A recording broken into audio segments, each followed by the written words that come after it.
Y'all, I'm sorry about that. My phone died. It was just getting good, too. Okay, let's get weedy.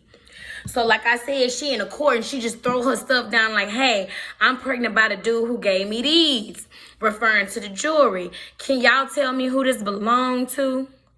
Judah, recognizing his stuff, started changing his tune, talking about, she's okay. She's free to go.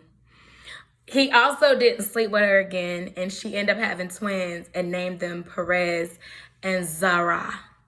That is Zara, not Zariah. That's really close to my niece's name, but Zara. That's pretty.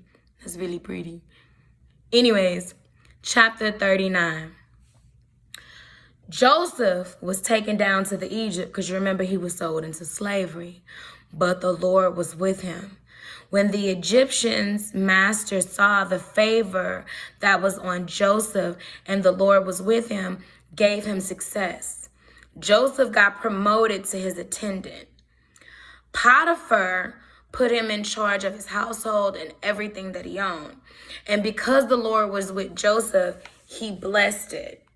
The blessings of the Lord was on everything Potiphar had in the house and on the field. So Potiphar left everything in Joseph's care again because he was being blessed through Joseph because the Lord was always with him.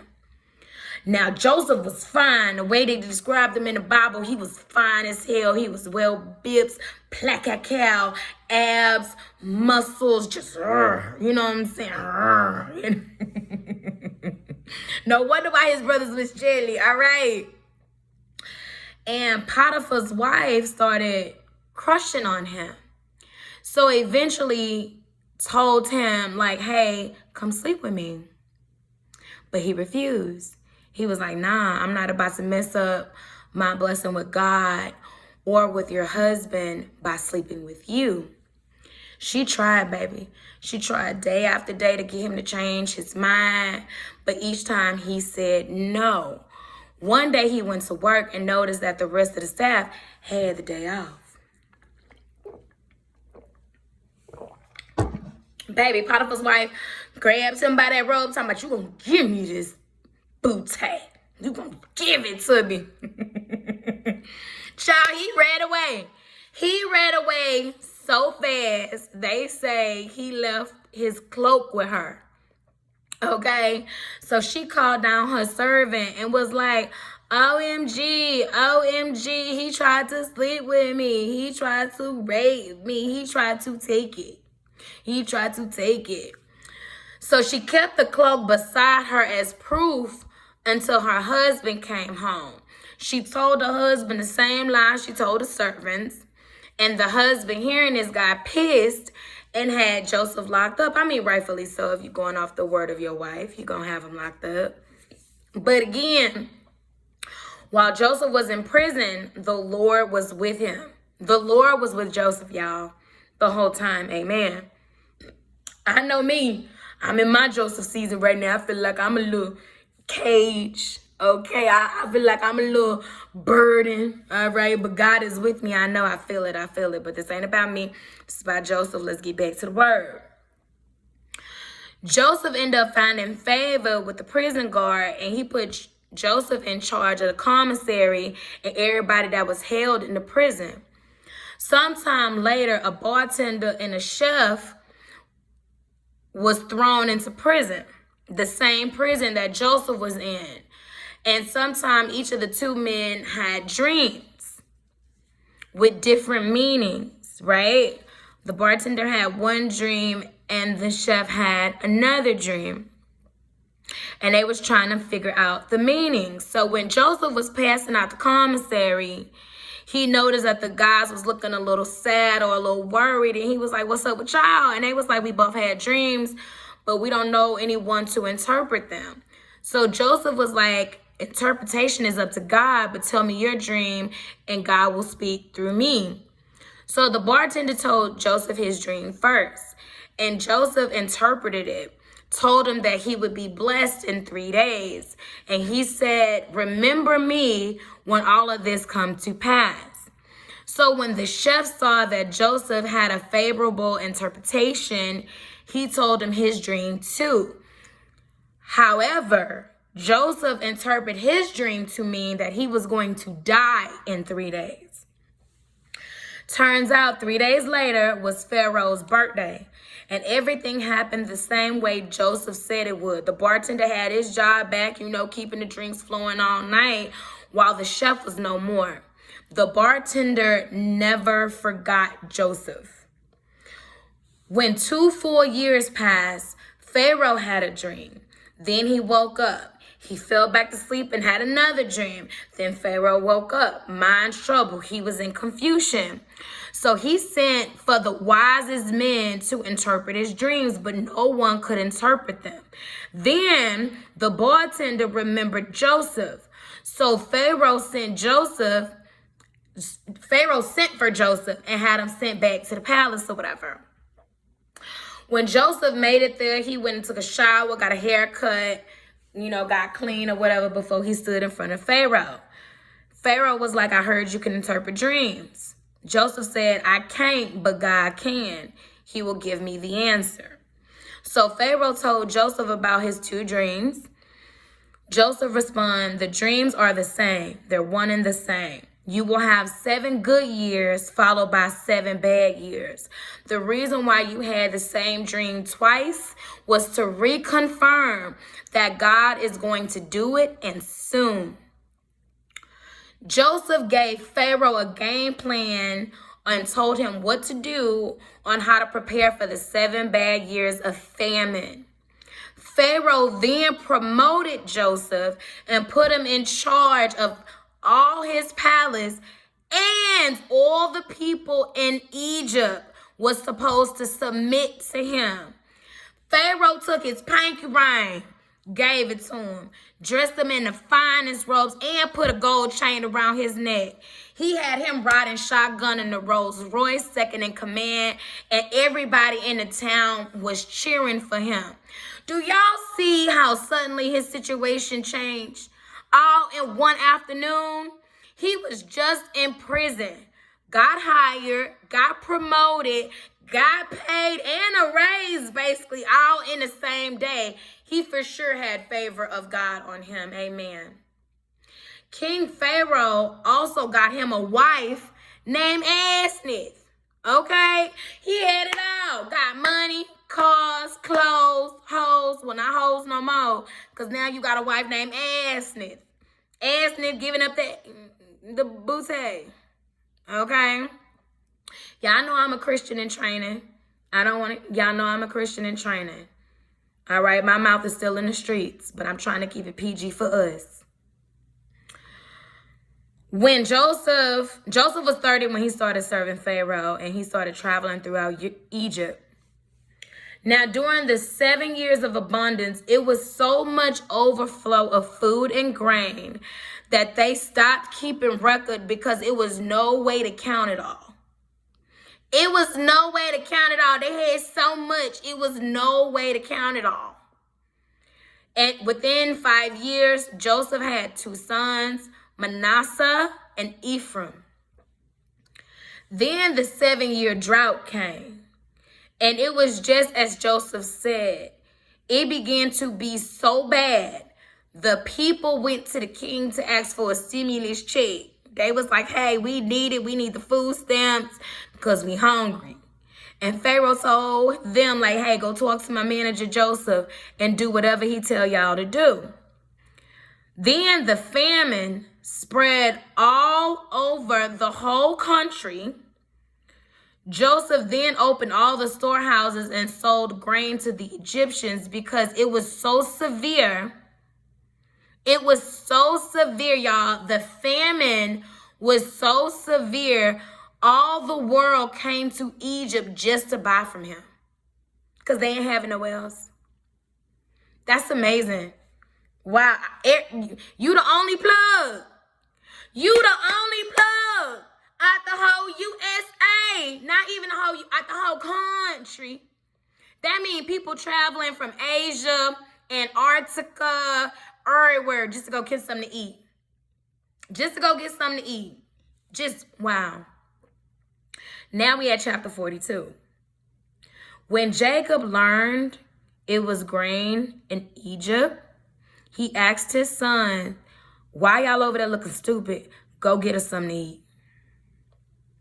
Go around there to Egypt and pick us something to eat before we die." So 10 of Joseph's brothers went round there, but Joseph didn't send Ben because he didn't trust the other brothers with him. Thought they was going to harm him. Now, Jacob, what kind of damn children are you raising? Where they are all literally trying to kill each other. What are they seeing in that household? I just want to know, Jacob, what are you doing? It got to be more than you just cutting a switch. It got to be more than that, because they is literally trying to kill each other. Listen, y'all, I wasn't there. I'm not judging. Now, Joseph was the governor of the land, meaning he was the one who sold the grain. When the brothers approached Joseph, they bowed down to the ground, face in the grass. But when Joseph saw them, he acted like he didn't know them. He was like, "Where y'all from?" They was like, "Canaan." He was like, "What y'all doing here?" They was like, "We here to buy a wing dinner and some groceries." They didn't recognize him, but he recognized them. Then Joseph remembered his dreams and accused them of spying. They was like, "Nah, we just here for the food." He was like, "Nah, you trying to see that we unprotected." They was like, "Bro, you tripping." He was like, "Am I though?" They was like, "Yes, we are trying to feed our family. We got a brother and a daddy back at the crib." So Joseph said, "I think you spies, but I'm going to put you to the test. If y'all are telling me the truth, bring your brother back over here. All except one are expected to go get him. The rest of y'all will be kept in a prison for 3 days until he get back." After the 3rd day, he went to them with the proposition. He said, "All of y'all can go except one and take food back to y'all family. But you still must bring the youngest brother back just to prove that you're an honest man and don't die." They was talking amongst each other, and they was like, "Surely this is a punishment to us because of what we did to our brother." Reuben was like, I told y'all, now we must give an account for our brother's blood." Joseph heard them speaking because they thought Joseph couldn't understand them. Because remember, they don't know that Joseph is Joseph. All right. So they're speaking like, let's just say they're speaking Arabic in front of someone that they think only speaks English or Spanish. They're not expecting that person to know Arabic as well. You know what I mean? Joseph heard them and started crying. He went back to them and had Simeon taken and bound in front of them and put in prison. Joseph gave orders to fill their bags with food, and he gave each brother their money back. So meaning they didn't even have to pay for the food that he just sent each brother back with. He gave it all to them for free, y'all. They stopped at the Motel 6 for the night because, you know, they leave a light on for you. And the brothers noticed that their money was returned to them. So they was very confused. They was like, what is God doing to us? They made it back to the daddy house and told them all of what had happened. I mean, they were all scared. So when their father Jacob heard this, he replied, "I already lost 2 sons, Joseph and Simeon," because of course he thinks Joseph is dead, think he's got eaten up by an animal. He don't know that Joseph is really a king over there in the Egypt. And now Simeon, he's in prison because Joseph got him in prison or whatever and whatnot. But again, they don't know that that's the son and the brother. And the daddy was like, "I already lost 2 sons. Now you want me to risk a 3rd, my baby boy Ben? Hell no." So Reuben told Jacob, "If I don't bring your 2 sons back, you can put both of my sons to death. You can trust me." Jacob politely declines and says, "Over my dead body." Now, Reuben, You was gonna sacrifice your own 2 kids. How they get in it? How they get in it? Them babies in the kitchen eating cereal, and you about to sit there and put them on the chopping block. Wow, it's just no loyalty to y'all. What was y'all last name? It had to been Williams. It had to been Williams or Johnson, because, baby, it is no damn loyalty with y'all asses. Ooh. Sorry, God. Sorry, y'all. I told y'all my mother's still in them streets. But this book really pissed me off. Anyways, we back to chapter 43. So the pandemic was still going on. And by now, they have eaten up all the food. So Jacob tell the boys, go back around there and get me some more food. But Judah was like, nah, we cannot go back unless we bring Ben. Don't you understand? We made a promise. We made a promise, Daddy. We made a promise that we was going to drop this food off to you and bring Ben back so we can get Simeon from prison and we can all come back as a happy family. But no, you don't want to do that. You don't want to do that. So if we go, we got to bring Ben. Jacob was like, why would you even bring that to my doorstep by snitching? Like, they wouldn't even never known about Ben unless y'all would have said, hey, we got a little brother at the crib. And they was like, well, how we was supposed to know he was going to give us an interview? He asking us about this, that, and third, where your mama stay, where your daddy from. Like, we didn't know he was going to do all that. Judah said, Daddy, listen. I'm going to bring them both back. You can drag me for the rest of your life, and you can hold me personally responsible if I don't bring them back. So Israel finally said, okay, if you go and take him a gift, put some of my best stuff in there, give it to him as a kind gesture. And he said, give him back the money that he gave back to y'all last time because maybe it was a mistake. And I pray that all of y'all return and come back to me in one piece.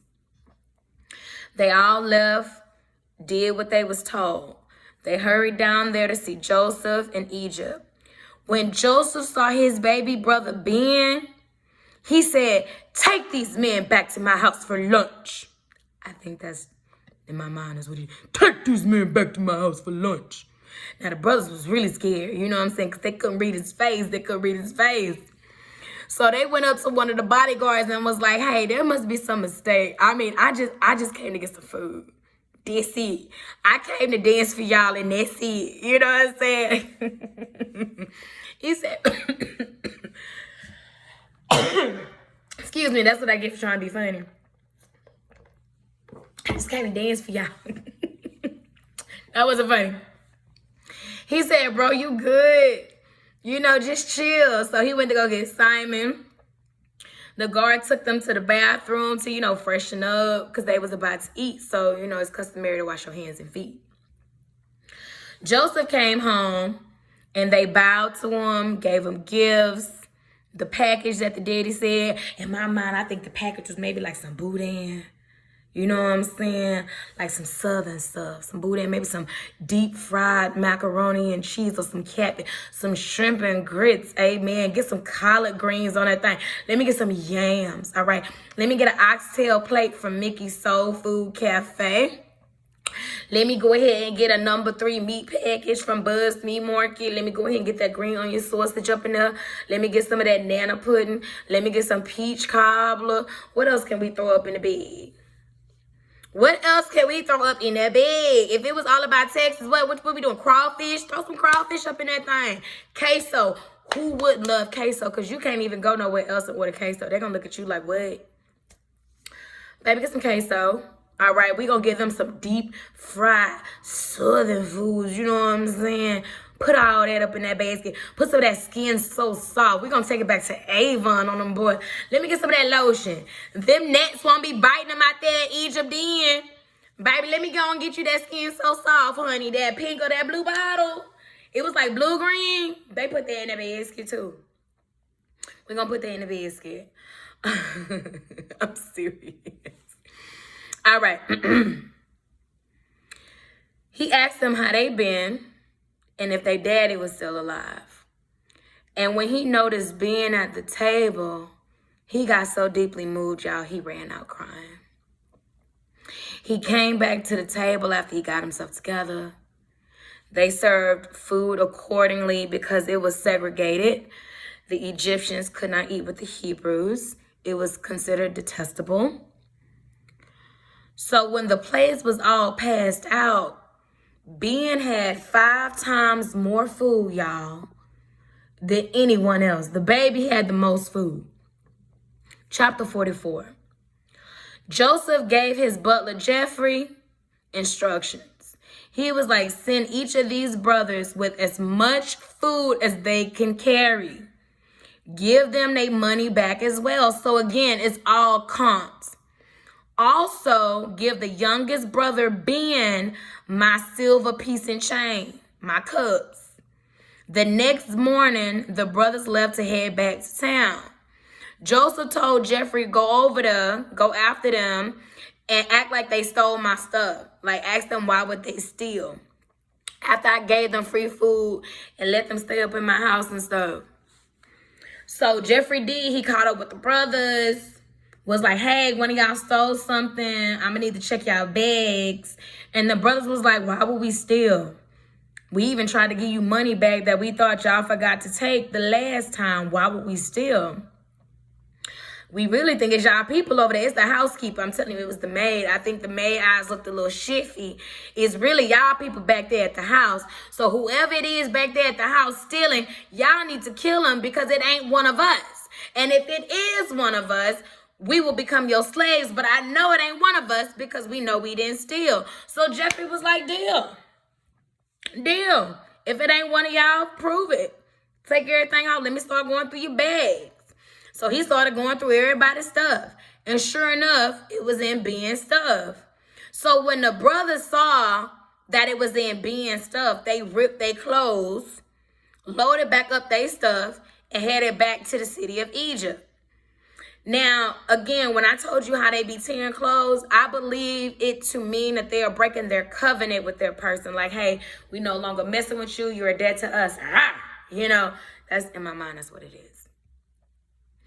So Joseph was in the house chilling, watching Judge Judy on TV when they all came back into the house. And they immediately started begging Joseph for forgiveness. And Joseph was like, oh, so you would think I wasn't going to find out? You think I wasn't going to find out? Judah was like, bro, like, can I talk to you for a minute? Like, what I got to do to prove that we are innocent? We just hope that the guilty party up in your household step forward. But until then, we'll be your slaves because I know somebody set us up, bro. Like, we don't steal. Joseph said, Ben will be his only slaves. The rest of y'all can go home. Judah was like, bruh, let's be honest.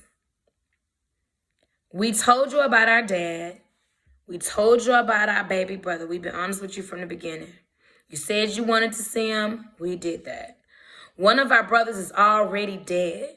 And if you keep our baby brother Ben, our father will die and roll over in his grave. He will never forgive us. We promised Ben would be safe. So if I don't bring him back to my father, he will hold me responsible for the rest of my life. So please take me instead, because I can't bear to see the disappointment on my daddy's face. Y'all, I thought that was so sweet.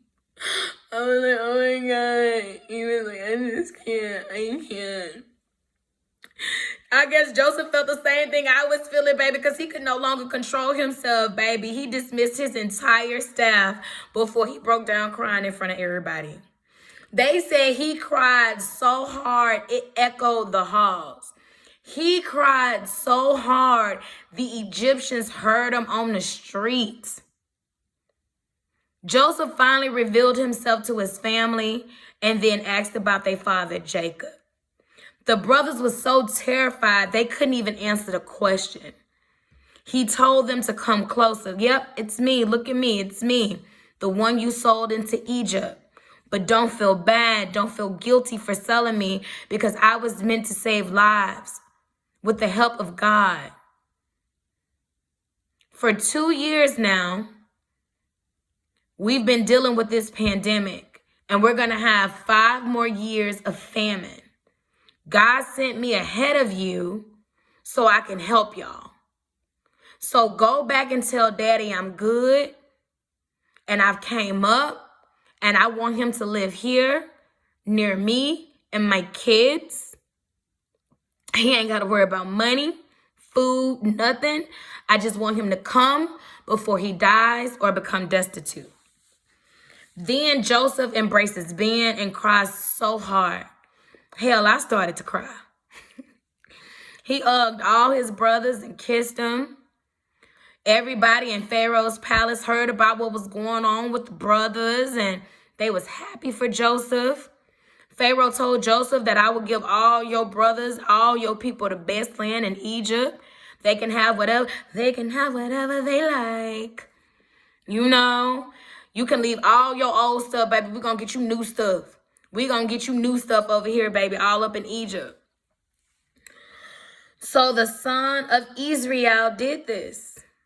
Child, before they left, he gave each of them a makeover, took them to the Galleria for a shopping spree, gave them a couple bands. He also sent ahead gifts for his father 20 times over. 20 times over. And was like, y'all better hurry back with Dad. Don't play around. Jacob was stunned to hear that not only Joseph was alive, but the fact that he was ruling all of Egypt. He didn't believe him until he saw all the gifts that Joseph sent. He said, baby, I'm on the way. I'm on the way. Before I die, baby, I'm going to go see my son, baby. He ain't waste no time, baby. Jacob on the way. Jacob on the way to see his son. He steps in Beersheba for the night. And God came to him in a vision and told him, don't be afraid to go over there. I will make you into a great nation. My hand will be on you and you will be brought back.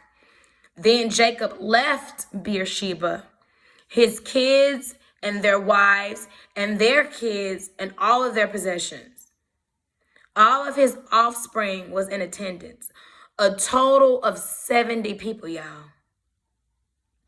70 people. 70. Do you know how rich you gotta be to provide comfortably for 70 people? 70 people? Mortgages? Let's do the math. Let's do the math. We're gonna take a little break. Let's do the math. The average household right now, I believe, is, we'll make it easy. We'll say $5,000 a month, y'all. We'll say $5,000 a month. 70 times 5, that's 335. That's $350,000 a month. That's $350,000 a month. That's not, I don't think that's including like if you want to go on vacation or blah, blah, blah, blah, blah. Times 12. That's a lot of money. I ain't counting his coins, but baby, that's a lot of coins. And then taking care of them for the rest of their life. And not only them and their kids, but their kids' kids. That's how much favor God was on them. I just wanted to say that because, wow, I'm praying for that. I'm praying for that blessing for my life. When Joseph finally saw his daddy, he hugged him and cried for hours. Israel said, now that I see you really are alive, I am ready to die. Joseph told his people that they will be managers, where they will be managers, and that they will be living in Goshen. He brought his father in front of Pharaoh. After Jacob blessed Pharaoh, Pharaoh asked, how old are you? Jacob responded, I'm 130, but I'm an old soul. I'm wise beyond my years. Jacob blessed Pharaoh again and left. Now, the drought is still going on, y'all. The famine, the pandemic is still going on. And so some of the people from Egypt and Canaan are dying. When the people didn't have any more money, they went to Pharaoh and was like, hey, give us food or watch us die because we ain't got it. They was like, bring your livestock and I will sell you food in exchange for that. So the people did, and they survived another year because of it. They came back the following year and was like, hey, we still ain't got it and you got all of our stuff because we pawned it. All we have is our bodies now. So please give us more food and buy our land so we won't die and we will become your slaves. So Joseph did. He bought all of the real estate in the land except for the land of the priests, because that land was considered holy. Joseph told them, now that we bought your land, we will give you seed to sow. All we ask is when you produce a harvest, you give a fifth, which is 20%. 20% of whatever you make will go to Pharaoh, and you can keep the rest for you and your household. The people thanked him, and Joseph made it a law that they say is still enforced today in Egypt. Now, everyone at this point is living good. Jacob lived in Egypt for 17 years. When he felt he was about to die at 147, he asked his son Joseph to promise to bury him where his father lay, and Joseph did. He made that promise to his father. Chapter 48.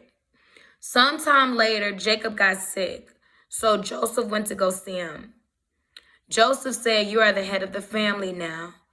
Israel met Joseph's sons, which I thought was confusing because he has already been living there, I believe, 17 years now. I mean, did he not have the time to go see his grandkids? Was it traffic on the 405? Like, what was going on? But okay. But he saw them and blessed them. Israel was so happy because he never thought he would be able to see his son again, let alone his son's kids. Israel blessed his children and blessed Joseph. Now, when Joseph saw that he was blessing his sons out of order, he got mad and he tried to correct his father by saying, Israel, I'm sorry, this is not the firstborn. And second, he was like, but Israel was like, baby, I know what I'm doing. I know what I'm doing. The young one is actually going to be the one that rules over the older one. Then he told Joseph, I'm about to die, but God will be with you. Jacob then assembled his sons and held a family meeting. He went down the line telling each kid about themselves. And he gave orders on what they should do and who should do it, giving each a blessing appropriate to them, meaning he gave them what they can handle. Okay? After Jacob gave them instructions, he was like, bury me in a cave with my father back in Canaan. When Jacob finished giving instructions to his sons, he propped his feet on the bed, took his last breath. Joseph cried and kissed all over his father. He had him embalmed, which took 40 days back then. And the Egyptians mourned him for 70 days. When the mourning period ended, Joseph told Pharaoh that he had to dip and go bury his father in the land of Canaan, like he had promised. So Pharaoh sent an army with Joseph for protection. When they was almost near Jordan, the people started crying out, and Joseph mourned his father again for another 7 days. So it was 77 days total at this point. After they buried him, they all returned back to Egypt. Now that the dad was dead, the brothers thought that Joseph might hold a grudge against them and secretly plot to set them up or for payback. So they sent him an email saying, Daddy said, forgive us. Joseph, reading this, cried. His brothers then came to him in person and was begging for forgiveness and mercy. Joseph told them, don't be scared. You intended to harm me, but God intended it for it to be good, for saving many lives. So don't be worried. I will still provide for you and your kids. Joseph stayed in Egypt with all his family. He lived to 110 and saw 3 generations of his family grow up. Joseph told his brothers he was about to die. He was like, God will be with you and come to your aid. Joseph died. and was embalmed and buried in a coffin in Egypt. He died at 110, y'all. And that's the end of the story of Genesis. That's the end of the book. How did y'all like it? Huh? What y'all thought about it? Did it end the way y'all thought it would end? Wasn't it nice that Joseph still forgave his brothers after what they did? Would you be able to forgive your siblings if they sold you for 20 pieces of silver and sold you into slavery?